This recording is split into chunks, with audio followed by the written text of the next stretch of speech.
clearly you're a deep thinker and you've spoken with a lot of deep thinkers in various fields over your time.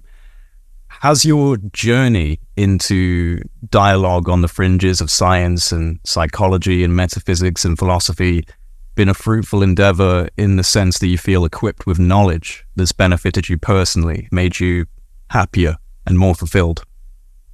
That's exactly correct. I often think of myself as among the happiest people I know. It's been an absolute blessing to be able to spend most of my adult life inquiring into the paranormal, consciousness research, and spirituality. And what inspires you the most with all of that? Well, I suppose if it had to come down to a single thing, it would be the idea of unity, the idea of oneness. Sometimes in Vedanta it's called Advaita, non-dual, that everything is interconnected, everything is entangled. There is no such thing as separation anywhere, and the implications of that go 100% against normal human activity in space and time, because I think virtually everyone is conditioned to think in dualistic terms. There's me and there's you, there's inside and outside, there's right and there's wrong. And we're supposed to love the good and hate evil. And the idea of non-duality, or the principle of oneness, is to love it all, good and evil. In other words, to love the things that we also hate and love the fact that we hate them. Which is the simplest concept and an extremely difficult challenge when you're navigating the trenches of the human experience, because so much wants you to be in those states that you're trying to avoid, and you want to be in these loving and lightful states, but so much of it is navigating through a field of darkness, the duality of existence. But again, a necessary component once you understand that process, but still difficult to navigate, no matter how prophetically enlightened you might be on the concept itself. Life always finds a way to give you a little bit of a kick. It does, and it should. I personally, there are things in this life that I find extremely unpleasant and distasteful, and I just have to embrace all of that. But we as human beings live on multiple levels. We live in a world of duality, but simultaneously we live in a world in which everything is unified and entangled. And that's simply a physical fact. Yeah, and I kind of get the sense that we're getting closer to bringing that into clearer vision scientifically, when it's primarily been the domain of philosophy and spirituality, the oneness, or the connectivity of all things. As we delve deeper into the quantum realms and into the consciousness realms, even science itself is having to kind of take a step back and go, hang on, for them, the most viable model would be a simulation, which I feel is just their way of avoiding, consciousness model. Well, I think it was last year or the year before, 3 Nobel Prizes in physics were awarded for the area of quantum entanglement, for proving that it actually does occur. Einstein argued that it was ghostly, spooky action. Spooky action at a distance, I think, is what he referred. Right. He thought he had to reject quantum theory because he didn't like the idea of spooky action at a distance, but spooky action at a distance has won out. Yeah, I think it's interesting. I mean, people may not see it this way, but I do think that these ideas of unifying principles in physics and coming towards a more unified model would echo down into larger changes in society. And, I think right now a lot of people feel a loss of control, and that reality is becoming too difficult to manage, too complex, too fast changing.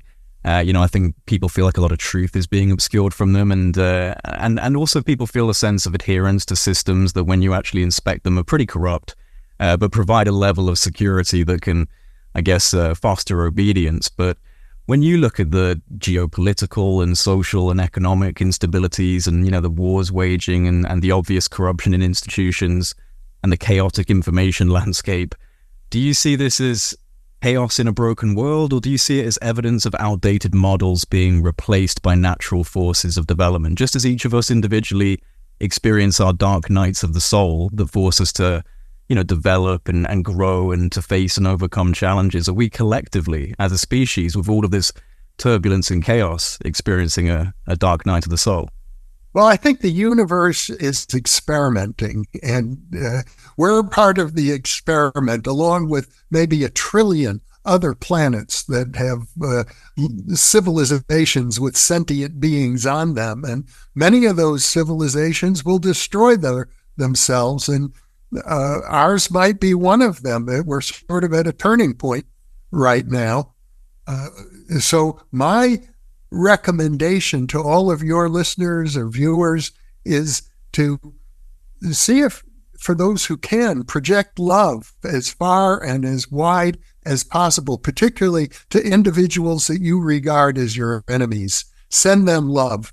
And if you have that in your heart, do it as fervently and as often as you can. It works. That's what the field of parapsychology has established. There is such a thing as psychokinesis. Mm-hmm. We can project positive thoughts, and they actually will have an impact in the world. Now, what I'm talking about, of course, is way beyond any scientific measurement or the possibility of scientific measurement, because it's sort of holistic and global. But nevertheless, there are many, many very carefully controlled experiments that demonstrate that human thought can be projected far beyond the reaches of conventional physicalism. Well, this is what got me into the subject in the first place, and all of these other subcategories and avenues like the UFO issue, because for reasons that require a bit of a backstory of synchronicities and, personal life journey, I ended up in this back garden at nighttime, getting into these semi-meditative states. And I'm by no means a professional, just a very basic, in through the nose, out through the mouth, calm the neural chatter in the brain type of exercise. And from that position of stillness, I started projecting intentions, positively aligned, emotionally charged in my imagination, you could call it, I suppose, visually projecting my intention for something to turn up, for something to show itself, that believed in love being a kind of fundamental force, and believed in this idea of us all being connected, and the universe being this supreme consciousness. And I ended up getting orange orbs of light flying across the sky and zipping around, and at one point coming and hovering a few feet above the roof of my house. And that's what sent me down this journey, and what made me create Project Unity as a platform, because I believe that there needs to be a symbiosis between spirit and science. So I agree with you. I think that, projecting these thought forms and projecting these types of visualizations speaks to kind of a hidden or suppressed or dampened biophysical mechanism within the human system. And it's essential right now, because we are at a turning point. There is a lot of negativity. There is a lot of division. People don't see themselves as unified. They see themselves as fighting for their own little heaven on earth, if they can manage that, which is nice. If you can, everybody should have that if possible. But ultimately, until everybody has it, nobody really does. You have certainly accumulated a lot of knowledge. You wrote the first place winning paper on the proposal for life after death for the Bigelow Institute of Consciousness Studies. And, obviously the idea of life after death and the survivability of consciousness beyond the body, and the idea that this material realm is ultimately illusionary are things that you've discussed for a long time. And we're able to produce this paper for a pretty prestigious contest. So I'd like to ask you what your current position is in regards to, and this is again a pretty, tough question to kind of grok on the fly, but, the ultimate meaning of being here, of being alive and engaging in a tapestry of experience. Is it a back and forth between forgetting and remembering? What is it we're trying to remember, if that's the case? What's our true nature, in your opinion? Those are very deep questions. And First of all, let me say that the evidence for the survival of human consciousness after death is overwhelming. And the irony is that our mainstream scientific institutions and educational institutions act as if there is no such evidence, that it doesn't exist at all. So we live in a very paradoxical world in that regard, that evidence which is overwhelming gets treated as if it's non-existent. So that's the realm in which we are born. Especially in this day and age, although I can tell you that consistently in the American population, and I think it's probably true worldwide, people as a whole, 70% of Americans, for example, over decades, believe in the survival of consciousness after death, even while at the same time church attendance and religious affiliation is dropping. So this is a spiritual matter, not a religious matter, ultimately. So by spiritual, I mean the recognition that we are spiritual beings having a physical experience inside of space and time, where our home is elsewhere. Our spirit comes from a place beyond space and time. So you could say that at the deepest level, who we are is eternal and infinite. That's who we really are. But think of it this way. Children in every culture play a game called hide and seek. They all know instinctively how to play it. And that's what we're doing. We're playing hide and go seek with ourselves right now. We have jumped into the world of time and space in order to hide from our true nature. Now we have to see if we can find it again. And you could say, in Sanskrit, there's the word lila, the divine play, the divine game. That's what we're doing. We're involved in a divine game of hide and go seek with ourselves. This resonates really deeply with me personally as well. And it's interesting. I remember reading something not that long ago, and I think it's around the age of 7 or 8, like until the age of 7 or 8, roughly, children remain primarily in theta state in the brain. And if that's true, I mean, I find that interesting because, you know, it is almost like a gradual transition process from whatever we come from prior into this state of being. And as a child, like, we can all see the innocence of play and just, you know, a completely different world off in their own imagination. And also some very strange anomalies like you've just mentioned, and, you know, remembering past lives or coming out with weirdly prophetic and profound statements at ages where they shouldn't be saying those things.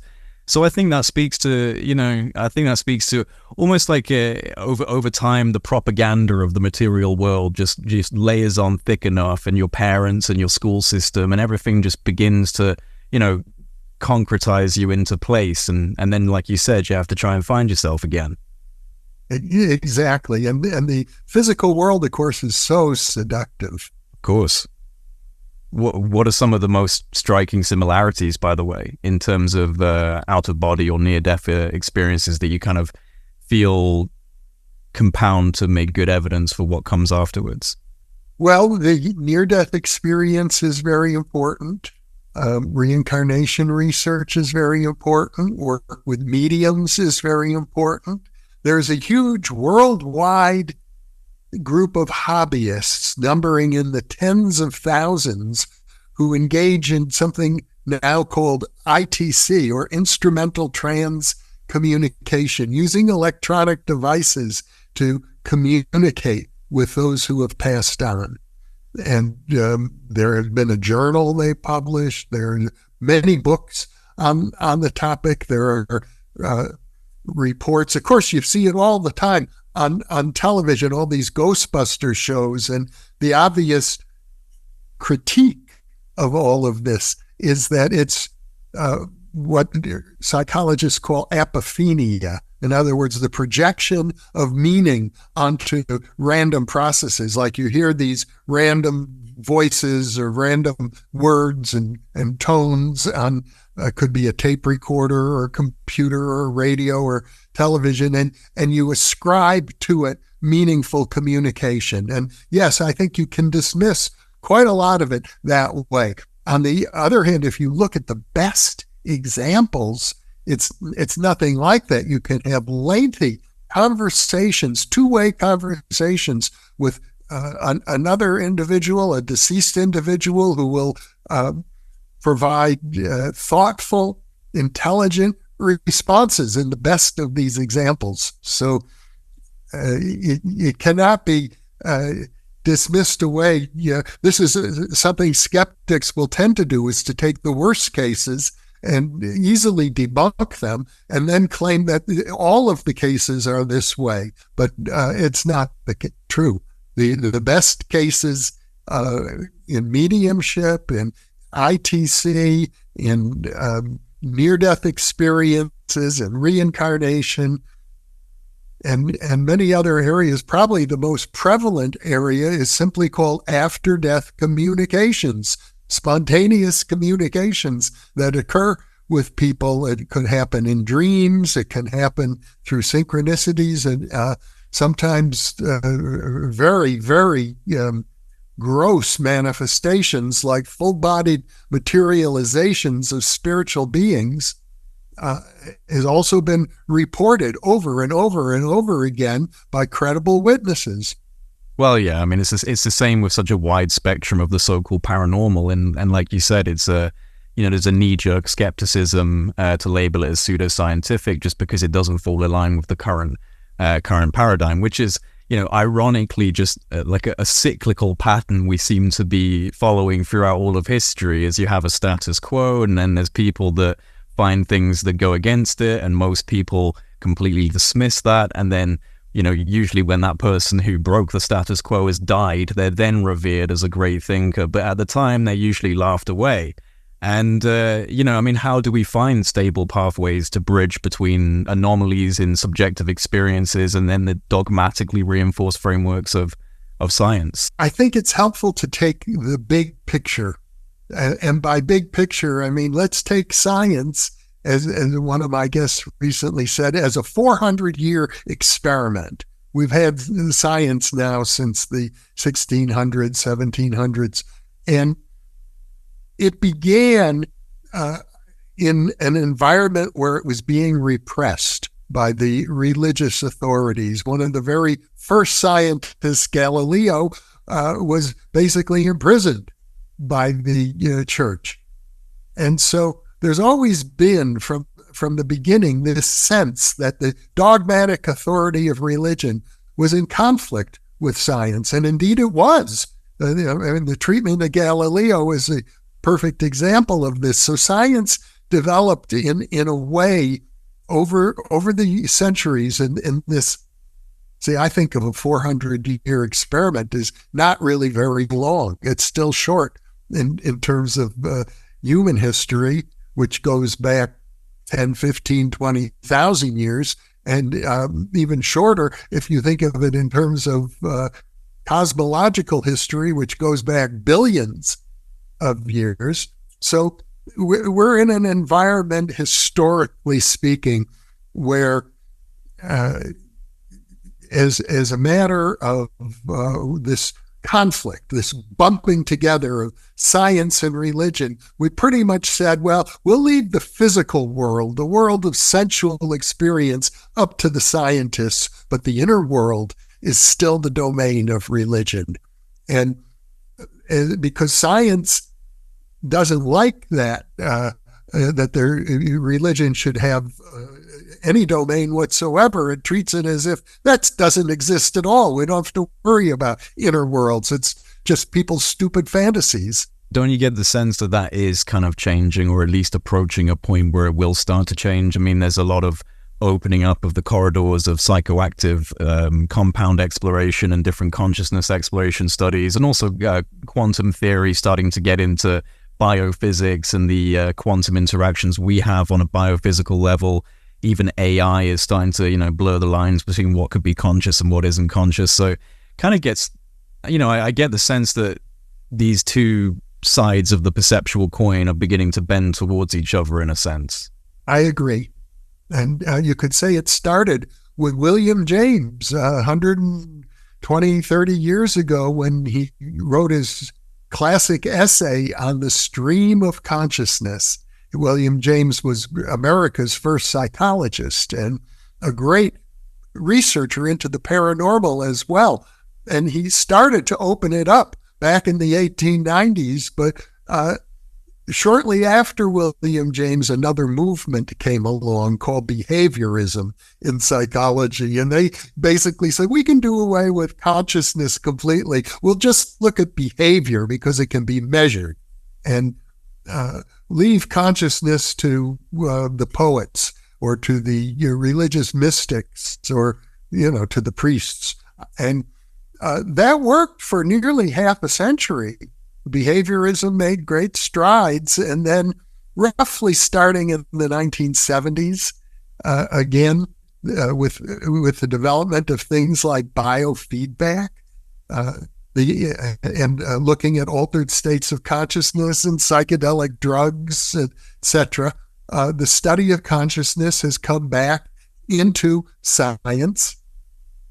Their annual conferences sponsored by the University of Arizona every year on the science of consciousness. And if you were to attend those conferences, you would see it's quite an interesting mixture. You have neuroscientists on the one hand looking at, how can consciousness emerge from the electrical pulses that travel along our neural pathways. And then you have yogis and mystics talking about Kundalini phenomena. And so there, at least I can say there's developing a kind of ability of these different communities to communicate with each other and to tolerate the fact that they speak very different languages. Well, this is what Terence McKenna, who, by the way, I'm very jealous you had the opportunity to know and speak with on multiple accounts, because he's one of my favorite people, and I'm so grateful that he's been immortalized online in so many countless lectures. But this is something he had called the Archaic Revival, and I get the sense of that we are reaching back into our ancestral past and getting the good data and the good insights and marrying it with modern techniques. Yes, and I think you could say that that's a movement that's been going on since I was a college student, really, and over the last 50 years, and it's been my life's work and great pleasure to try and document it as much as I can. So you're a very optimistic person, as you said from the get-go, but how about the actual trajectory of humanity? I mean, so many people would want to, invoke instability and chaos, and a lot of them do. I mean, my goodness, I see enough of it on social media. I'm quite optimistic, even though I anticipate turbulence, I'm sure, is coming down the line as we develop and as we increase in our innovations. But in terms of kind of like short-term future, long-term future, how are you feeling about our trajectory? Well, as I said earlier, I think we're at a turning point, Jay. I think there's every reason to think the human race could be the destruction, the source of our own destruction. We have the capability of destroying ourselves. I don't think we'll destroy the planet. The planet will continue, but we could destroy the human species. We could destroy most of the life on this planet. And, we're heading in that direction. The number of endangered species increases every year. The new chemicals that are put into the environment, electromagnetic pollution, not to mention the possibility of nuclear war. So I think that if you could see things through the eyes of God, if you could look out at 1 trillion planets where intelligent life has sprung up on those planets, and see how many of them survive and how many of them destroy themselves or are destroyed through events not their fault at all, like an asteroid or a black hole can come and just eat your planet right up. These things happen. They just announced this morning in the news that there's a big black hole, the largest, brightest object in the universe we now know is a quasar associated with a black hole that is so large that every single day it swallows up an object as large as our sun.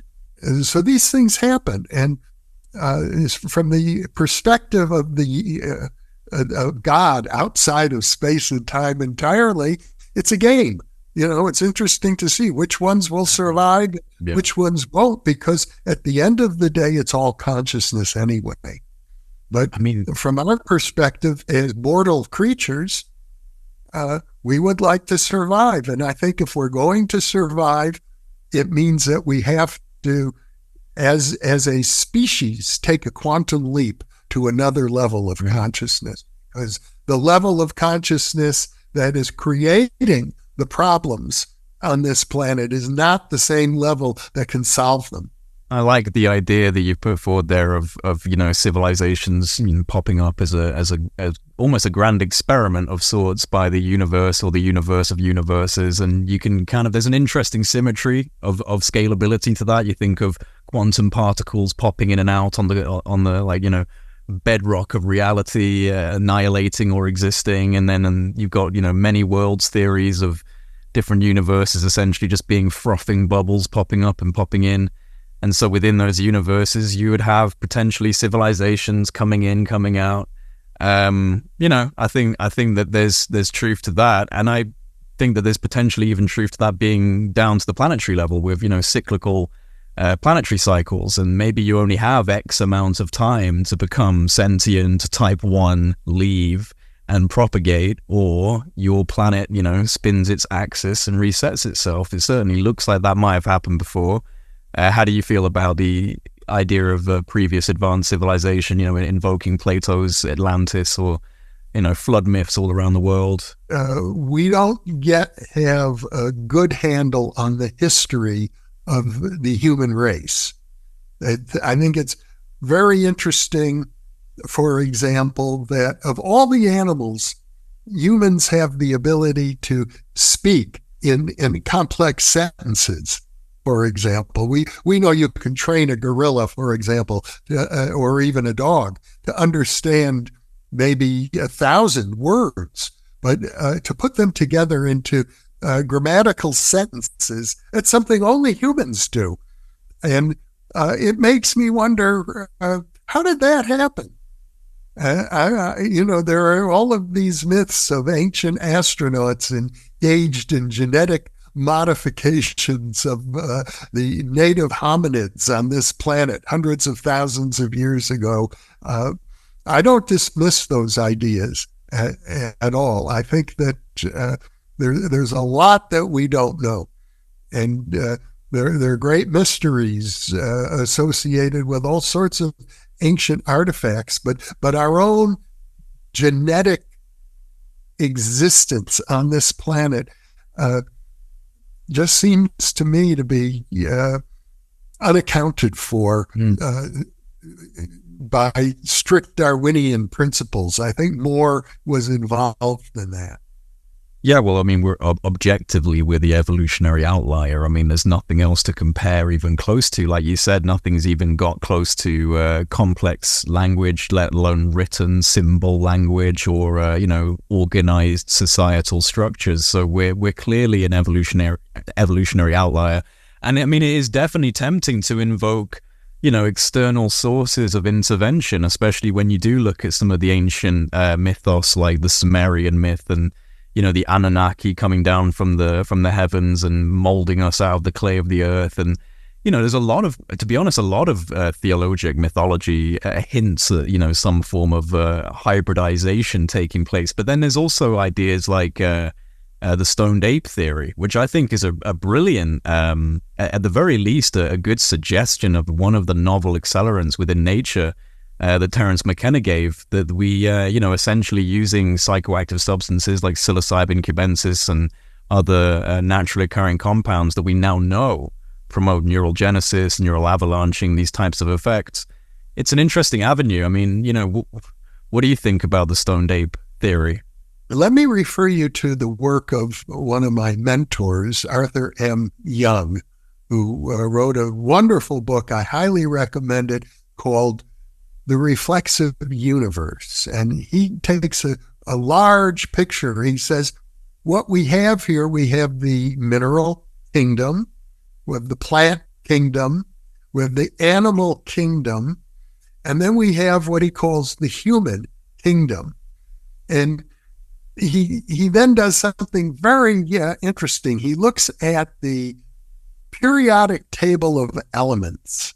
Probably everybody who's taken high school chemistry knows of the periodic table, and how it's divided into different branches and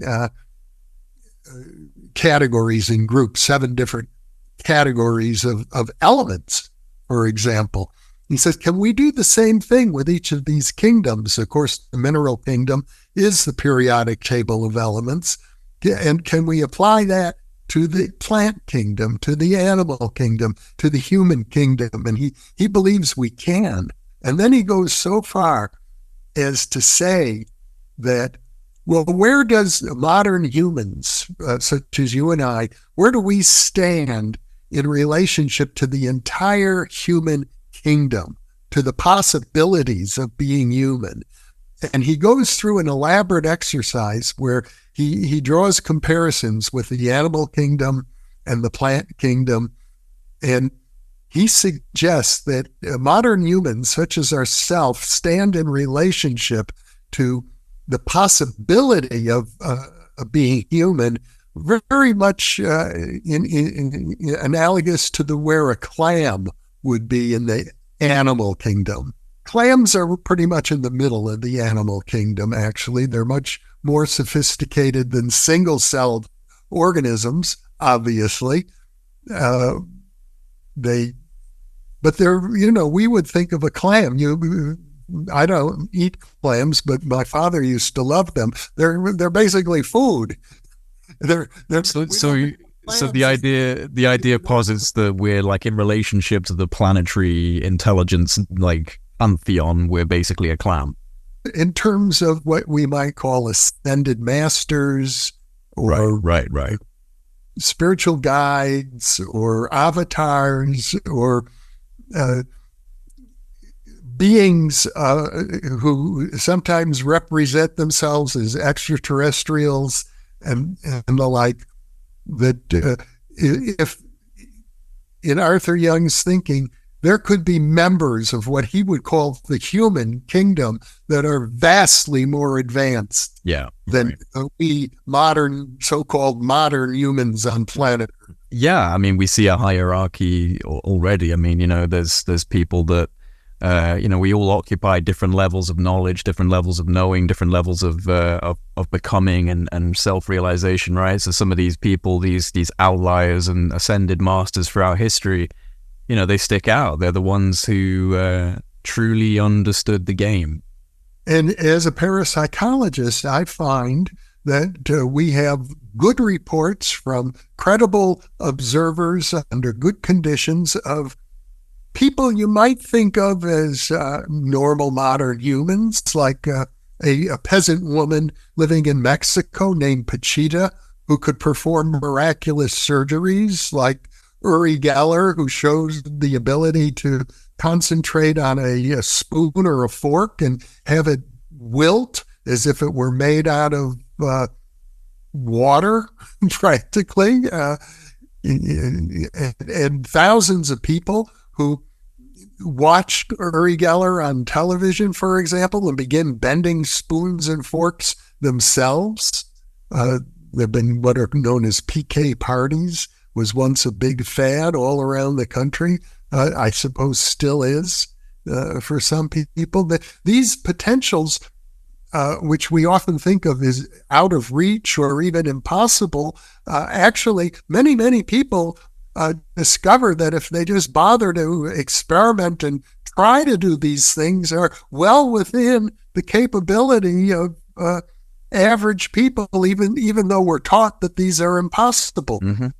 Well, no, I mean, imagine my surprise when I tried these things out, truly believed in them, and had orbs of light fly around the sky. That was what brought me into this type of, avenue of trying to learn as much as I can. So you're right. For me, it was a realization of like, and I don't mean magic in this because I think that all magic is explainable, but it's still magical, right? It's all things that we don't really understand about reality. But for me, it was like a realization of, oh, there is magical things going on. Like, I wasn't wrong that there are things that are hidden from us and powers that are hidden from us. And I think it does speak to an innate capacity within humanity. I do wonder about whether or not this has been deliberately dampened and suppressed through dominating cultures, because self-realization or expansion of mind, expansion of capabilities does not really make you want to navigate within a restrictive system where people are at a hierarchical, kind of control point. So the idea that these kind of coveted methods of expanding your mind have been disregarded as pseudoscience, or even some things being classified and studied secretly, like remote viewing, which eventually came out, and all of this kind of stuff, does it speak to a very long-standing, deliberate suppression? I tend to think that the suppression is less than deliberate. I think that it's unconscious, that it occurs actually as a regulation mechanism to keep the game going.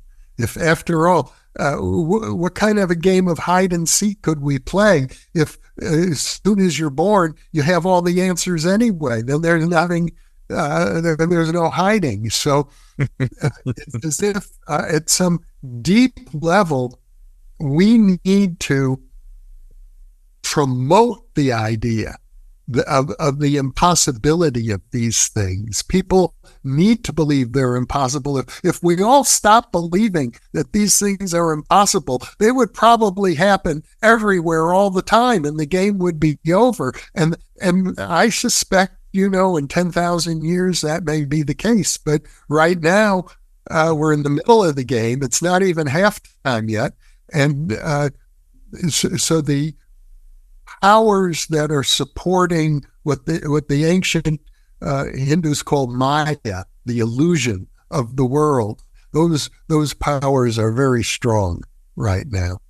Yeah, I love that. I think that's so on point. I mean, of course, we dare not solve all the problems because then there's no problems to solve, right? There's nothing to do. There's nothing to engage in. And yeah, I resonate with that type of concept. And it's interesting though. I mean, what's with coming to certain realizations and then feeling an innate desire to try and wake other people up? If we dare not solve all the problems, why is it that when you actually kind of start exploring these avenues, you get an innate drive to try and quote unquote bring people out of the matrix or the Maya? Well, I do think that there's something very instinctive in the human being, just as instinctive and unconscious as the desire to hide from ourselves is the desire to find ourselves. So there are these two forces, and the desire that we resonate when the truth it becomes obvious, as it's happened for you, as it's happened for me. And when you know something deep in your heart that's true, you want to share it, even though other people think that you're an idiot or a fool, or that you're spouting nonsense. This is impossible. It's an interesting dichotomy, like a kind of tug and pull, an infinite, eternal tug and pull between, again, like forgetting, remembering. It's the great game.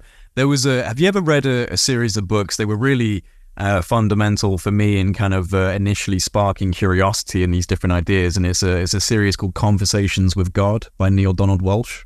I know about them, and I've never read them. They're really interesting. I'm sure that everything that's in them is something you've probably encountered before, because it draws from a lot of, metaphysical texts and philosophical texts. But And I think that there's a genuine process of so-called downloading or accessing the Akashic records or whatever you want to, refer to that as. There's also a lot of snake oil in that, just as there is with all of these types of things. There's a lot of people just trying to spin a false yarn because they want to be seen as, getting unique downloads. But his books, they're really interesting. They really spoke to me about this idea of it being an infinite process, because there's nothing else to really do. Like it's, this great game that we're playing, you come out of it for a bit, but you'll come back, because this is what it is. This is what it is. Along those same lines, I would recommend a book by Stanislav Grof called The Cosmic Game. Great book. I've read that before. Yeah. Do you see, I'm sure you do, because it seems to echo a lot of similarities, but do you see intersections between experienced near-death events and comparative situations being experienced during, for example, transcendental states of meditation or psychedelically induced states, or even paranormal occurrences like UFO phenomena that seem to almost cross these forbidden bridges between materialism and metaphysical experiences, showcasing one thing but also being another? So do you see that as potentially being just different symptoms of a singular dimension, a singular kind of expression that's just showing in different masks? I do. I basically agree with that idea. I think the underlying principle, as I see it, is, in philosophical terms, you could say consciousness is primary. In religious terms, you might say we all exist within the mind of God. Those are really two equivalent statements, I think. And what that means is that there's this causal plane, that everything, if you accept cause and effect as being fundamental, which is the basis of physicalism, then you have to ask yourself about what Aristotle called the first cause. What set everything in motion? Where did it all begin? How did it, there has to be a first cause if you look at the world through the lens of cause and effect. And the first cause needs to be something completely non-physical. I think to call it mind at large, to call it consciousness, or to call it God. The problem with calling it God is then you get caught up in all sorts of religious folk traditions that may be a distraction. And that's why I think philosophers often seek other kinds of language, like mind at large is sort of neutral.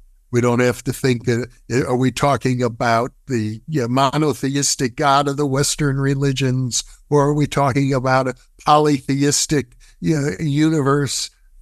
We don't need to have that debate necessarily. If it's all, if underneath the multiplicity of different deities, there is one single principle in any case, whatever you want to call it, Brahman, Yahweh, it hardly matters to me. But the notion is that is primary, that is causal.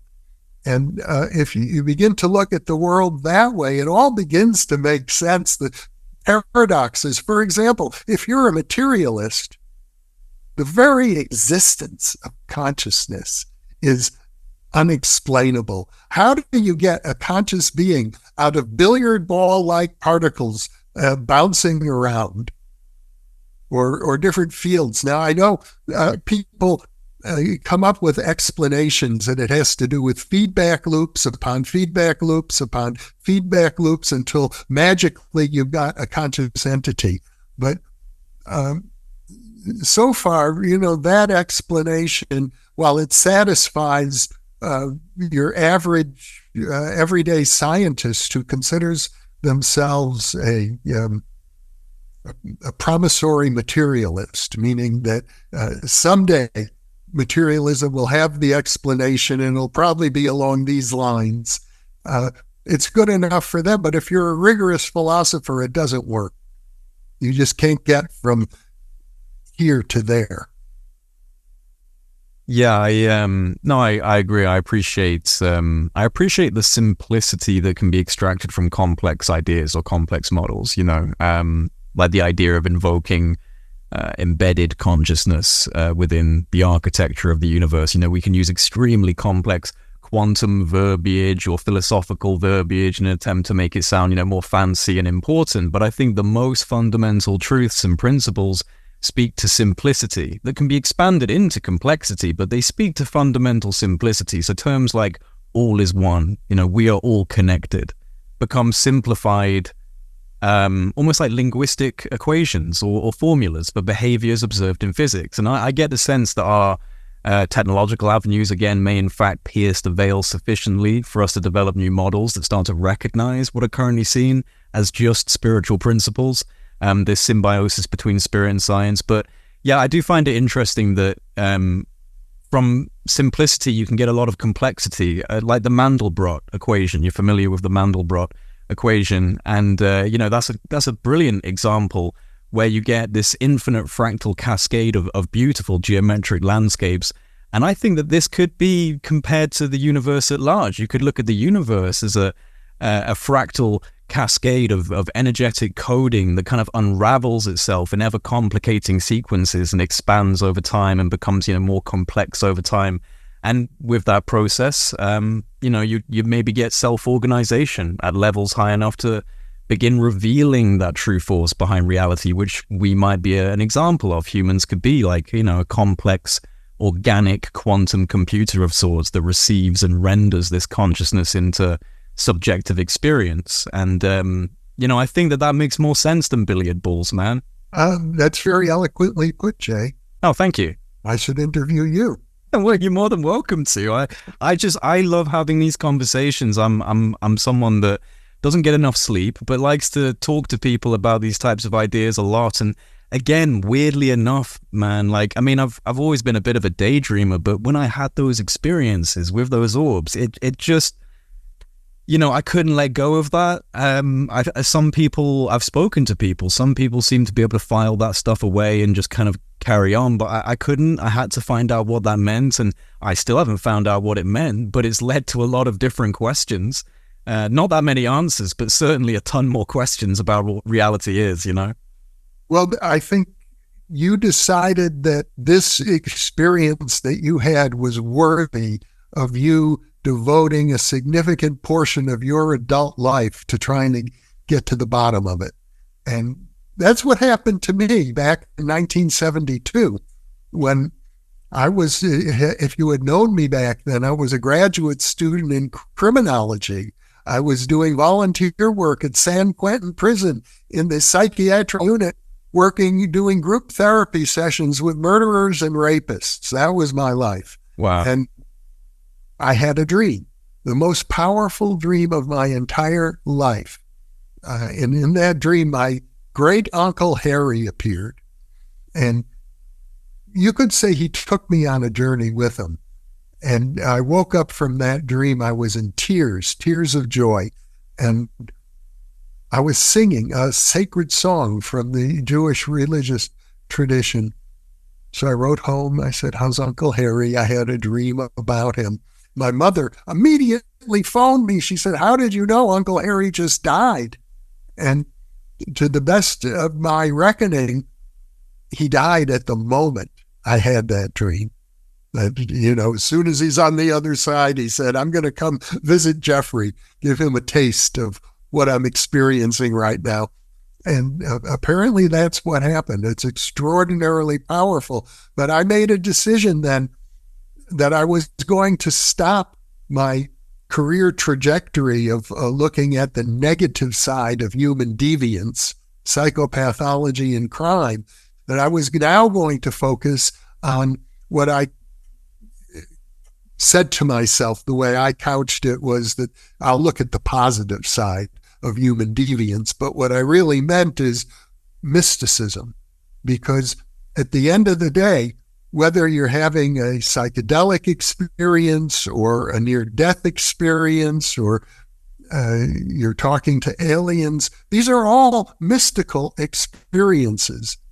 They are contact with a mystical dimension of reality. I know that there are people in the UFO community who would say, no, there's nothing mystical about it. These are nuts and bolts spacecraft from other planets.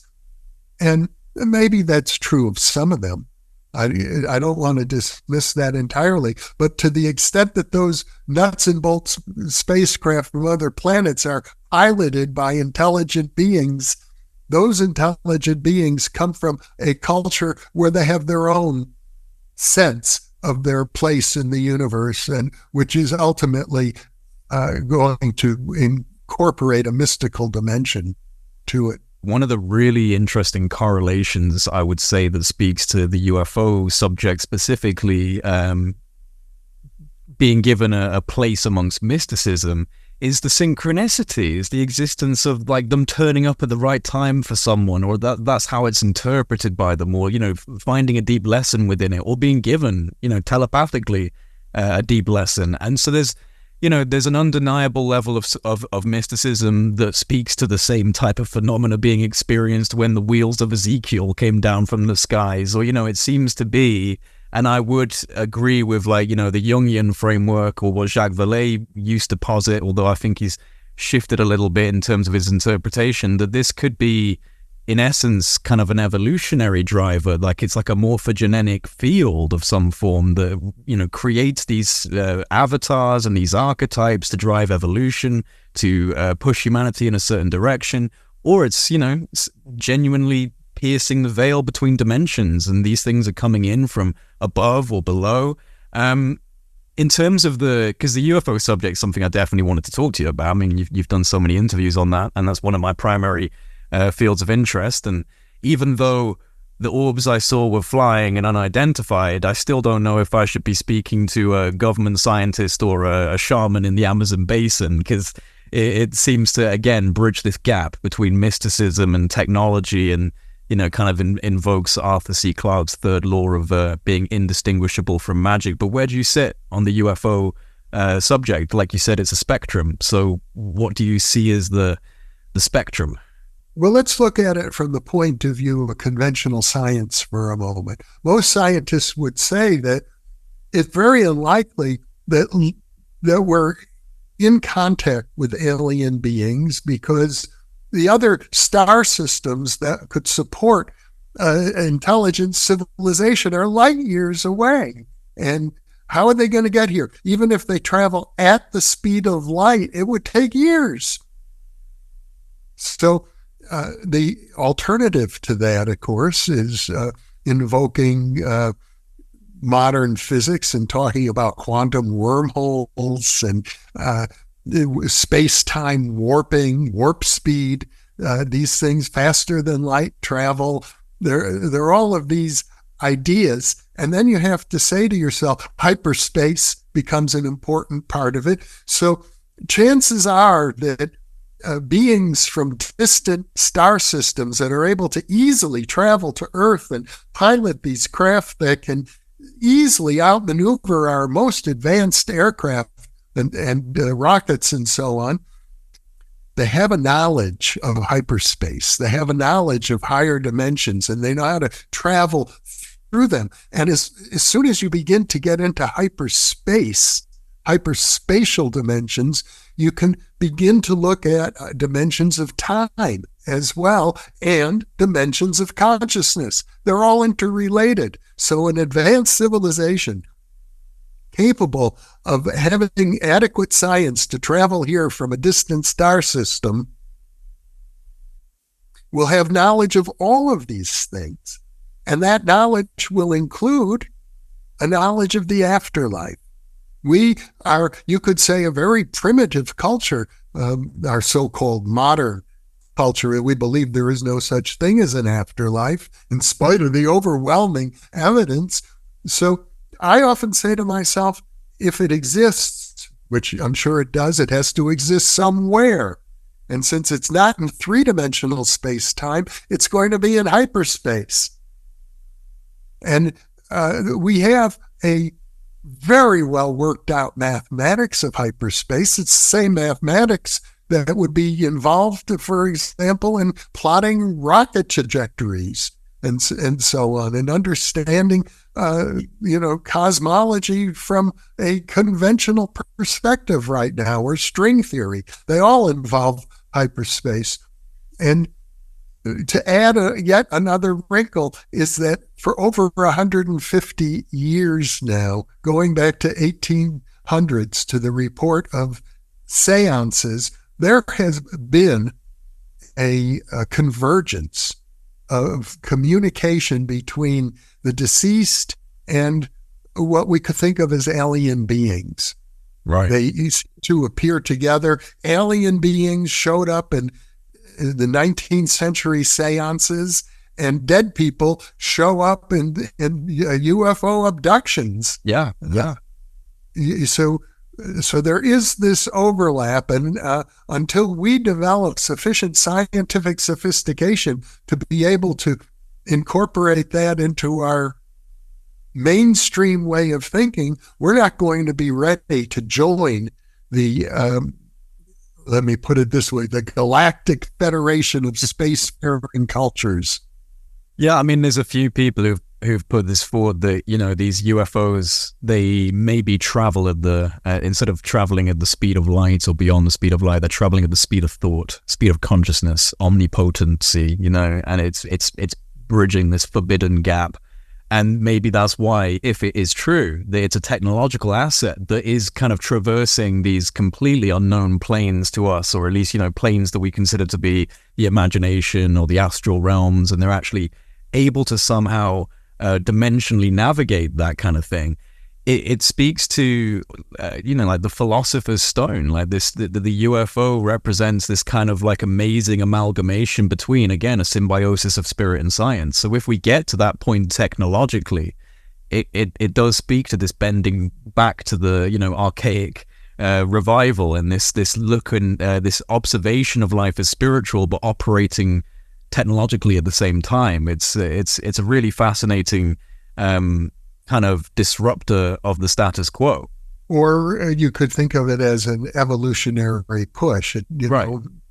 If we weren't already teetering on the edge of self-destruction, we might be able to simply evolve into a spacefaring civilization.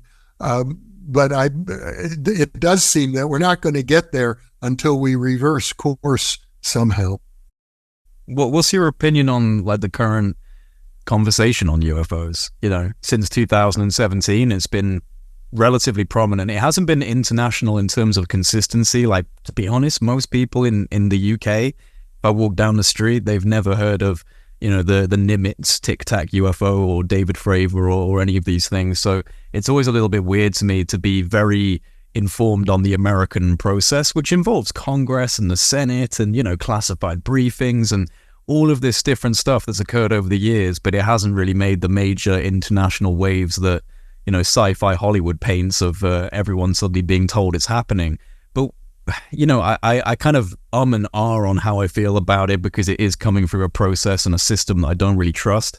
And, through agencies that have been potentially handling and sequestering this information. So, and also given the fact that, as you've discussed, it's a pretty complex pantheon of potentially multi-dimensional aspects, and we're being given a very bare bones, it could be this, could be that kind of narrative. So where do you sit on it being discussed and where that's going and where it might go? Well, there do seem to be slow leaks going out. I've been following the UFO field since I was a child.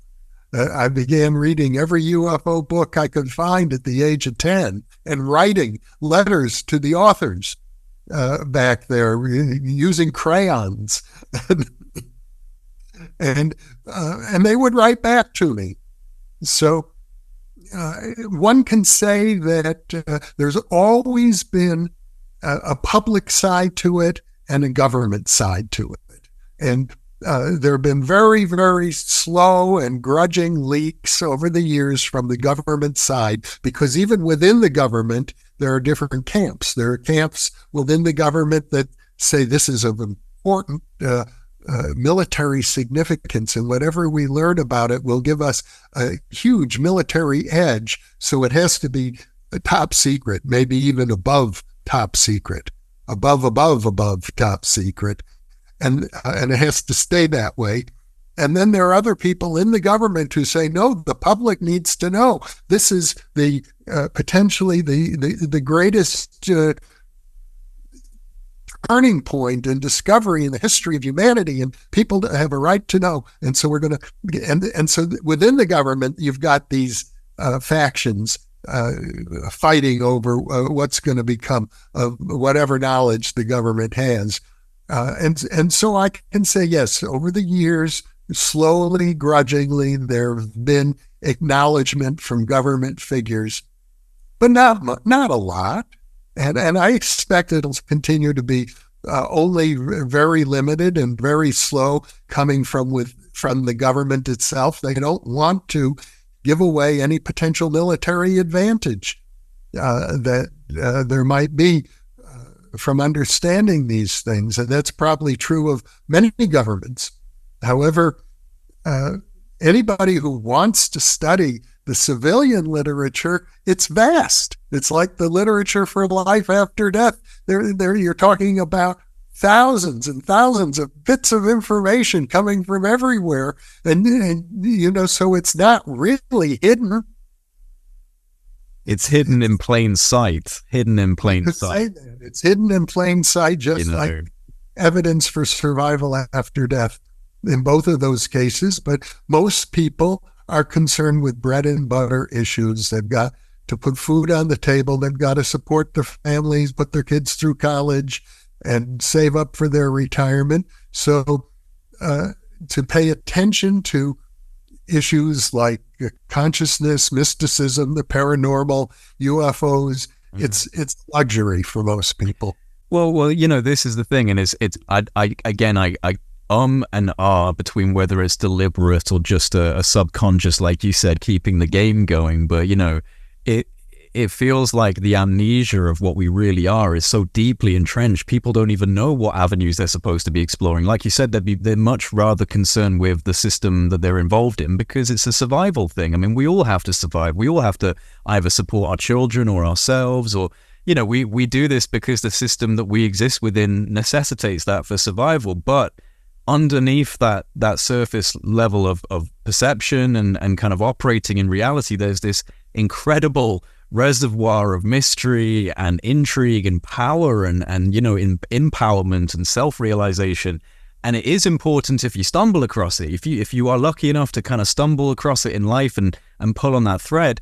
But like you said, and I've encountered it many times in my life where the eyes just gloss over. They're not listening to you whatsoever when you're trying to give an idea and a perspective. And it's something that I just can't decide if it's a control system or if it's just, like you said, I like the way you introduced it, just keeping the game going, just a subconscious knee-jerk thing that humans keep doing, And maybe not just humans. No.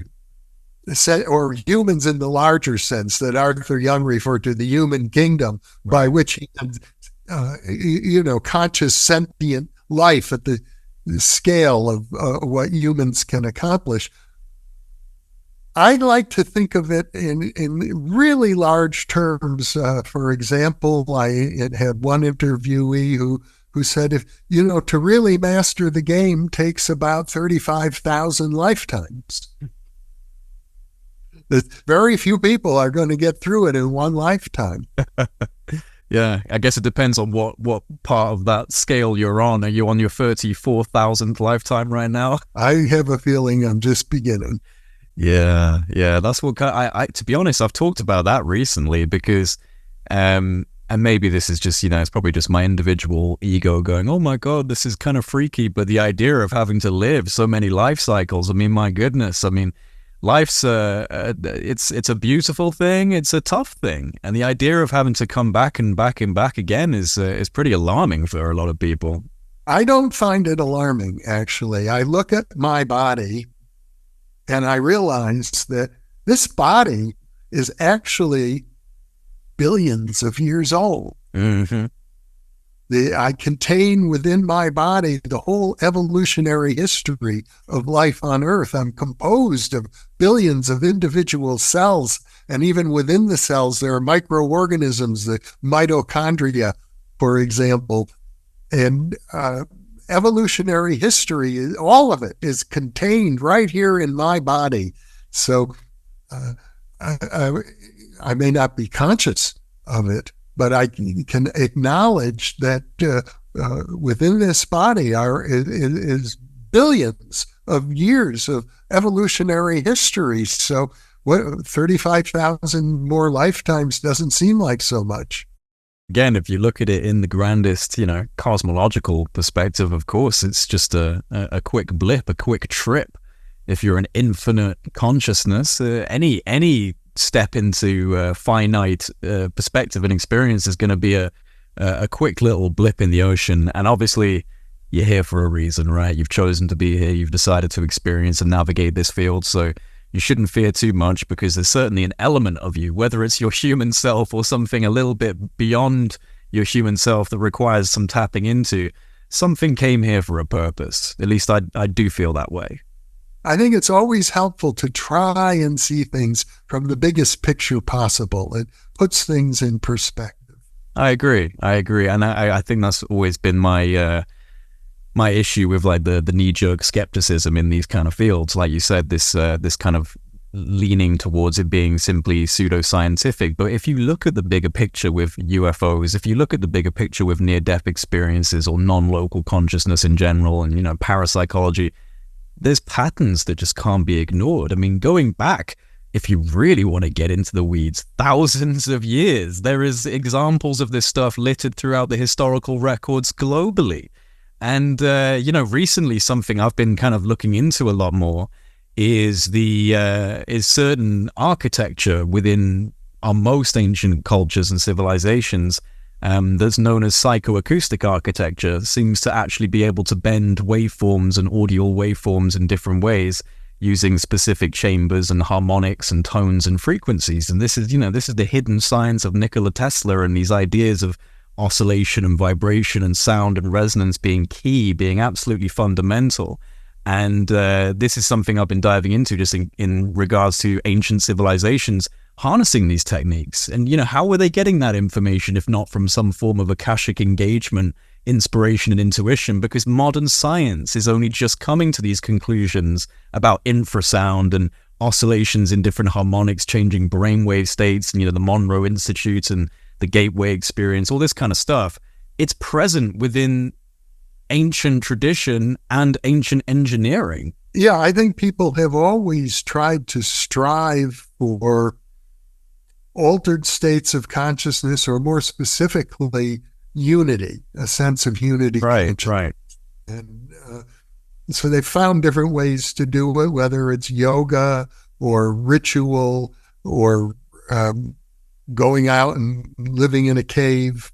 There are so many different ways to do it, including the use of mind-altering substances. But every culture seems to have developed at least one path towards mystical experience. Mm-hmm. Which I would say speaks to, again, maybe like a subconscious underlying driver to escape subjectivity, to connect with something greater, connect with something bigger. Maybe not escape is the right word, but unify. And it's like our desire to move beyond this narrow band of consciousness is present, like from the dawn of from prehistory, from our shamanistic ancestors. You could say that we are dual beings. We have a spirit, an infinite, eternal spirit, and we also have a personality, and the personality lives in this world and is deals with the responsibilities of maintaining this body in a healthy, happy, solvent state. And these two modes of being sometimes are at odds with each other, but there's a basic instinct, I think, within everybody to unify the two, to bring the personality closer and closer to the realm of spirit. Unfortunately, for many of us, that impulse gets diverted into what become addictions.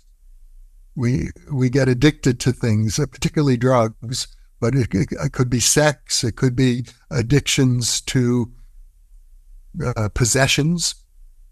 And these things serve as temporary and ultimately ineffective substitutes for authentic mystical union. Yeah, I mean, again, it speaks to the looking at the larger picture. Everything wants to unify from the macro to the micro, even to your own personal hemisphere brainwaves, and how intuition and logic should be symbiotic with each other. So even from the smallest scale to the larger scale, unification seems to be a process that's echoed and pushed and suggested by reality itself, which again, it just points towards the idea that if you do look at that larger mosaic, you can see things that are still being dismissed by very rigid architectures in science, which again, I think are changing. I think they are changing. We're on the edge of that. AI is going to change a lot. What do you think about AI? Before I answer that question, let me go back to the earlier point you were making, because when it comes to all of this union,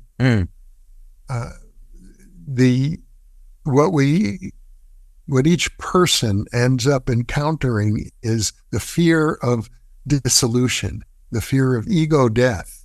That as you get closer and closer to mystical union, this other part of yourself, the ego, feels like it's going to die, feels like it's going to go extinct, and so it fights against it.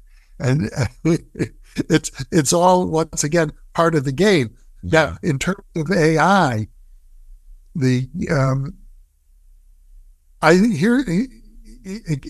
a paradox, because AI is becoming indispensable. If you're doing podcasts, if you're in business in any way whatsoever, AI is becoming an important part of our life. We have to learn how to use it and how to work with it.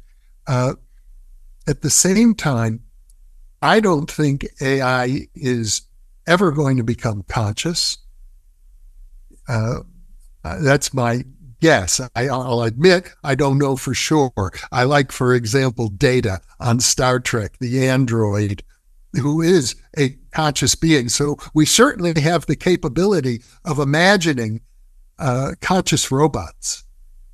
And some people believe we're going to get there. In fact, they even say in the year 2040, that's when it's going to happen. The singularity will occur, that computers will be more sophisticated than the human brain, and they will be conscious. I don't buy that. Nevertheless, I can't absolutely rule it out. What makes you not buy it?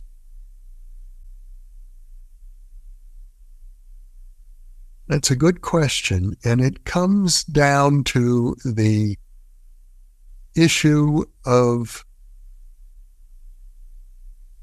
how can I put it?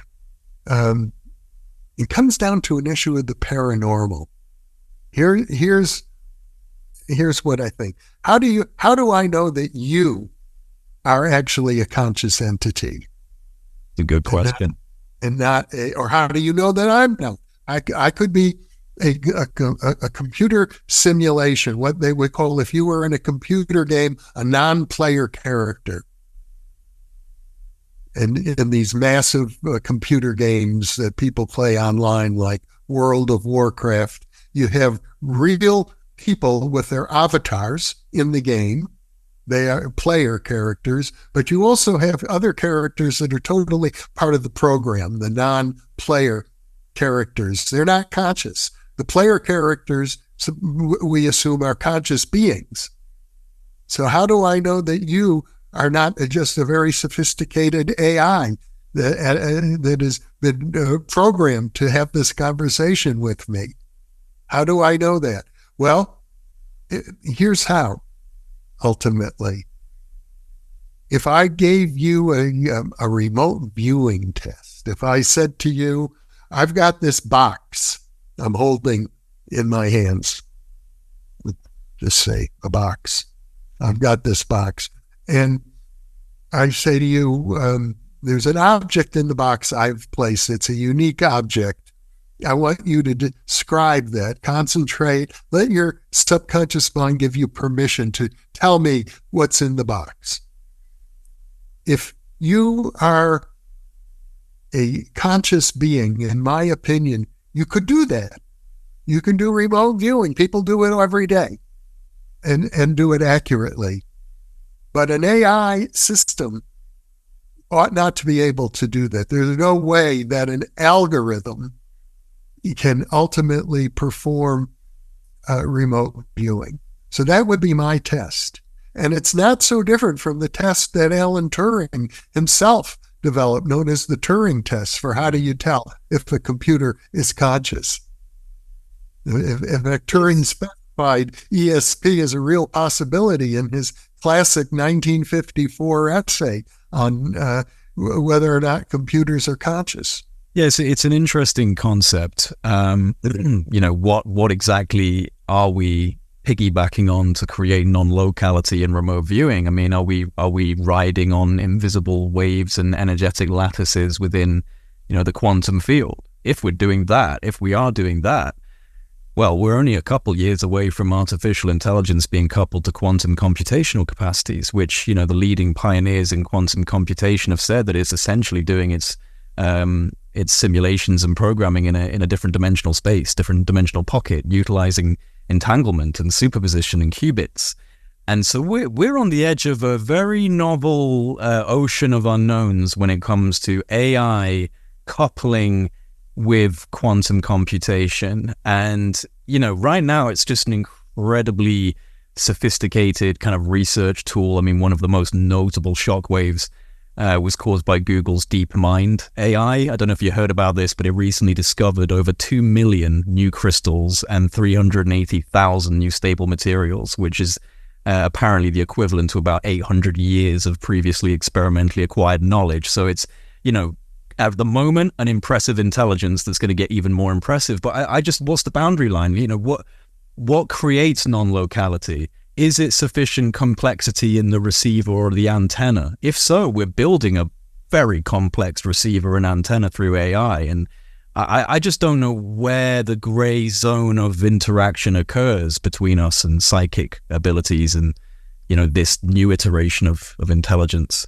Well, I think the test is of a parapsychological nature. If conscious robots or robots that seem to be conscious can successfully perform tests of remote viewing, I am willing to ascribe consciousness to them. I'm willing to say they are conscious. They don't just seem to be conscious. But if they fail at remote viewing tests consistently, because by chance, in scientific tests like that, by chance alone, you will get some hits. So it has to be, more hits than one would expect by chance, which is exactly what the parapsychological database has demonstrated.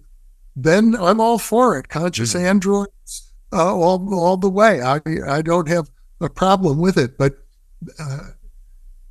most people who try to study consciousness haven't couched it in those terms. They're not willing to submit their robots to tests of paranormal ability. But I love that idea. I think it's a great kind of capture challenge for a conscious AI is, can you do a remote viewing process? And if it can, I mean, that brings up some pretty fundamental questions. But, it's kind of because I'm very interested in AI.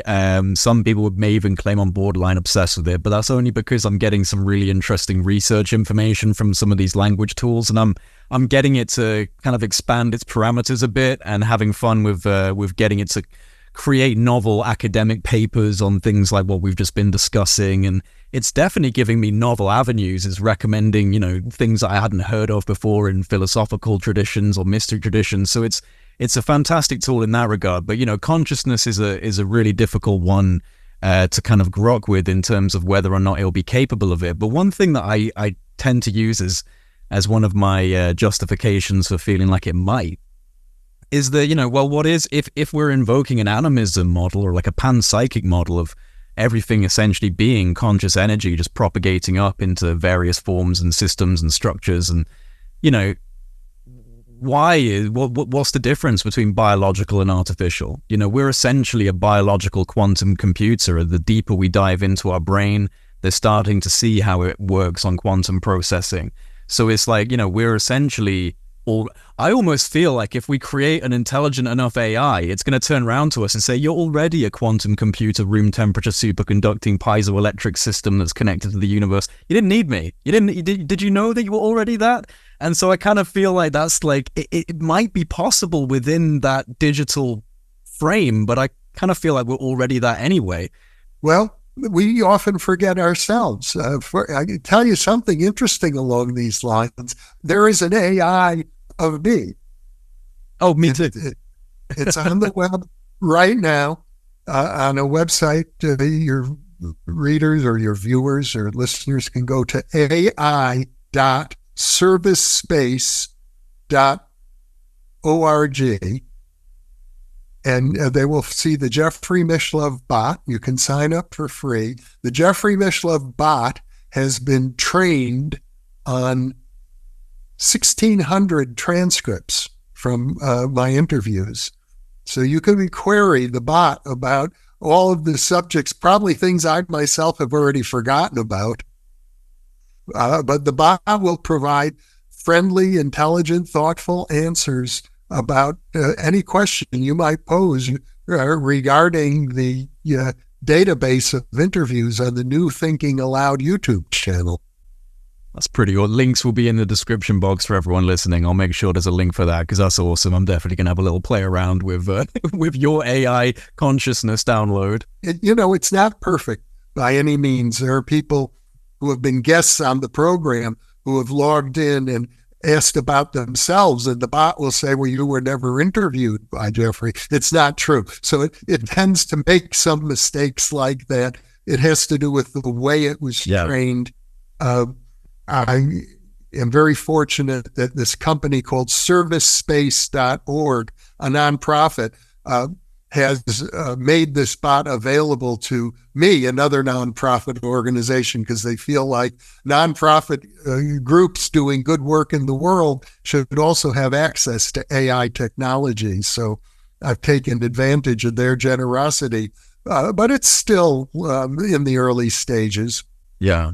Yeah, well, I think it's essential for people in these types of avenues and endeavors in life to start getting an idea of AI, because it is, I mean, regardless of whether it'll become conscious in the future, like right now, it's still undeniably a strong force of change and transformation in our current societal structure, and it's going to create some pretty major shockwaves, both good and bad. And I do worry about how AI will be leveraged in the future. And I use it a lot at the moment, and I'm seeing how, the opposite of what I'm doing could be happening at the same time. And that's what concerns me deeply about it. So, do you see us having a good symbiotic relationship with this as it progresses? And or will it, I don't know. I mean, it's the big one, isn't it? It's the one that invokes Terminator and the Matrix. And there's so many different ideas about it being a catastrophic innovation, but it could also just completely catapult us through evolution. Well, I like to make the distinction between mind and consciousness.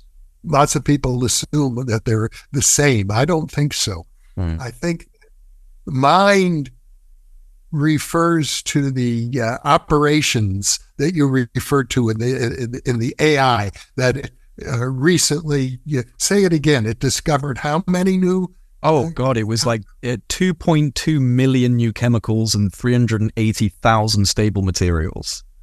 Okay. That was a product of artificial mind. Right. Using algorithms. Yeah, not intuition. No, it wasn't. It had nothing to do with consciousness. I'm assuming that was not a conscious AI. I have no reason to think it could do remote viewing. Right. Mind itself exists in nature. Plants exhibit mind. They show intelligence, but they're not conscious, to my knowledge, any more than the whole universe is conscious, but which I believe. I do believe the whole universe is conscious. I don't think rocks are conscious, or plants are conscious, or that this teacup is conscious. But the AI can exhibit all sorts of calculations. It can calculate vastly more than a human can, which is an operation of mind. So we often think, well, we're unique because we think. No, we're not unique because we think, because we can do mental operations. Machines can do them even better than humans, but machines aren't conscious yet, and maybe never will be. But they are an interesting extrapolation of humanity, because it's all from us, right? It all comes from us, from the very first beginnings of creating fire or a bow and arrow. We've been propagating technology as an extension of our own consciousness to an extent. It's like a materialized or physicalized, crystallized form of an idea, right? It's a technology. And so, yeah, I agree with you. I definitely agree with you in regards to that kind of progression. And it's a very gray area with AI, but it does also just feel like it's, a symptom of humanity's own desire and drive towards forward progression and curiosity. It's like, well, here's now a hyper speed tool for that. And like you said, it's not, it's not soul, it's not warmth, it's not that thing that seems to be within us that we can't truly describe, but seems to be fundamental, and love and this thing. It's not that, but it's really impressive, kind of terrifying. And I just can't. I mean, literally, you've got some of the biggest tech guys right now saying, yeah, in 2 years, 3 years, we're going to have an artificial general intelligence, which is an AGI that, regardless of conscious or not, will be able to decide for itself, go down its own avenues, doesn't need to be prompted by a human. And they think that that's only a few years away, really. So I just feel like we're on the edge, man. We're on the edge of something. And as a person who's just looking deeply into like the technology sector, and also looking at it from a more philosophical perspective of where we're going as a human species, it feels like a big paradigm shift is coming. Well, we're on the edge of a lot of things. Yeah. We're on the edge of great philosophical breakthroughs. We're on the edge of possibly destroying ourselves as a species. We're on the edge of becoming a spacefaring civilization. All of those things are potential for us right now. And you could say that building these vast AI structures is almost godlike for us. So we're beginning to experience ourselves. I'd like the word Gene Houston sometimes used, who was an important influence in my life, someone I greatly admire. She said, we are godlings. I like that. We're coming into the godlike capacities that human beings possess. And, creating AI is one such thing. Having absolute control over the, time and space is at an even deeper level.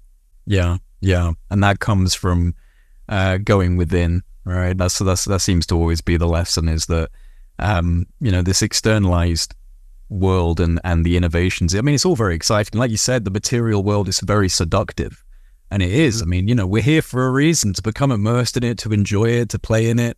But the real information comes from silence. The real movement comes from stillness. It's that strange contradiction of, once you quiet the mind, you quiet the body, insight bubbles up. Things that you didn't think that you would think about start coming to the surface. And that's, that's the real mystery of what we are. I agree. Jeffrey, this has been really, really fascinating, man. I hope you've enjoyed this. Very much so. You've done a wonderful job of creating context. Good. Well, I mean, you're someone that I greatly admire, and I think that, you've done incredible work in these various fields and promoted curiosity, and I always have a lot of respect and appreciation for people that do that, because I think it's important. I think that people are becoming a lot more curious, and the internet and social media has allowed people to access things like Thinking Aloud and other podcasts like myself. So no, I'm really grateful for you giving me the time to kind of really get into the weeds with you, and maybe we can do something again in the future. Happy to do it. You've been a very good conversation partner. Let me ask you, though, just for my own edification, and maybe for the benefit of some of your viewers and listeners who may not know, can you tell me a little bit more about your background? Yeah, I mean, there's nothing too special. I don't have a kind of specific academic career I went down. I did TV and film production in university, but really, I had a pretty normal upbringing, a pretty traditional family setting, and grew up in North Wales in the countryside. Moved to the city when I turned 18 because I needed to, completely change my environment. So I went to the big city of London and lived there for a number of years. And I went, to be honest, man, went through a series of ups and downs and depressions. And it was actually when my dad was quite worried about me during the last year of university, that he recommended those conversations with God books to me. And I hadn't really had any introduction to that stuff. And I still thought of God as this thing that they talked about in church. And I just didn't have a consciousness for that kind of thing. And the idea that a bunch of books were going to make me feel any better about, my girlfriend leaving me at the time and all these different things that were happening was like, well, come on. But he was so insistent, like, really, you need to read them. And I was like, all right, I'll read them. And I have to tell you, man, they really opened up new doors for me. And it was once I read those books. And by the way, I've had the great fortune of actually being able to interview Neil Donald Walsch, which was such a privilege for me to have the guy that kind of sparked my journey actually sit down and talk to me on a podcast a few years later. But, once I read those books, I really went on a journey of research into consciousness and the paranormal and, all of these different things. And to cut a really long story short, it got to a point where I felt like I'd absorbed a lot of information, but I was falling back into a bit of a depression over it, because for me, it felt like, all right, well, what is this all like? What's the point? Okay, I have these grand thoughts about universal concepts, but it doesn't help with tomorrow. It doesn't help with the next day. And I was stuck in a bit of a depression and downward cycle over it. And so I actually remember sitting on my bed, and I just said out loud to the universe, like in so many words, like, just give me something that proves this stuff, something that is real, something that I can see, that I can touch, or, just prove that I should actually be spending so much time diving into these areas. And then about a week later, my best friend, he's like, hey, you've got to check out this documentary. And I was like, oh, what is it? And he's like, it's called Unacknowledged by Dr. Stephen Greer. And this was my first introduction into the UFO subject. I've maybe seen a couple things here and there, but it was just not in my field of view. So I watched that documentary. And obviously it's a great documentary, brilliant insiders and military testimony. And it really just, set this level in me of like, oh, okay, this is actually quite serious. I should be, I'm interested in this. But then by the end of that documentary, that's when he introduces the whole CE5 concept, this whole idea that you can actually use non-local consciousness states to initiate a form of contact.